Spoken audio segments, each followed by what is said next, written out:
Hi guys, I'm Jordan and welcome back to Sodwana Bay. Living and working in Sodwana means that we rely on our beaches and the ocean to provide us with amazing sights and scenes that we experience daily. Part of keeping all of our beautiful scenery in pristine condition is to conduct and take part in regular beach cleanups. Ghost gear. What we call ghost gear are items in the form of discarded fishing nets, fishing line, terminal fishing tackle, lost lures and rope, regarded as the major cause of death of marine animals.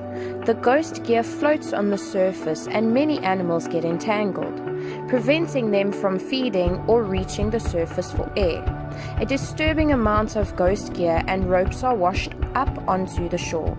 Many animals feeding and breeding on the beaches also get entangled by the beached ghost gear.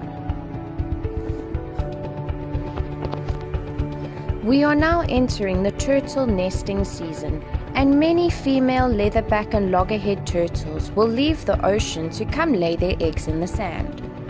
Hatchlings have to find their way back to the ocean after emerging from their nests. Both the nesting and hatching turtles often get entangled in the ghost gear on the beach. With a very slim chance of survival, we cannot afford to lose a single turtle to entanglement. During 2017-18 season, we rescued a leatherback turtle hatchling on the beach, with its neck snared by discarded fishing line. Regular beach cleanups and constant removal of ghost gear are vital for the survival of the animals in the ocean and on the beach.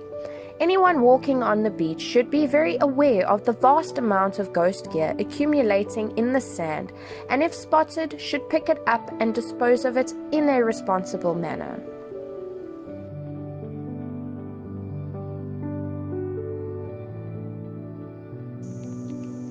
Thank you for joining us on our beach cleanup adventure. And remember, leave tracks, not trash, and help us keep our beaches and our oceans clean. Subscribe, like, and comment for more videos.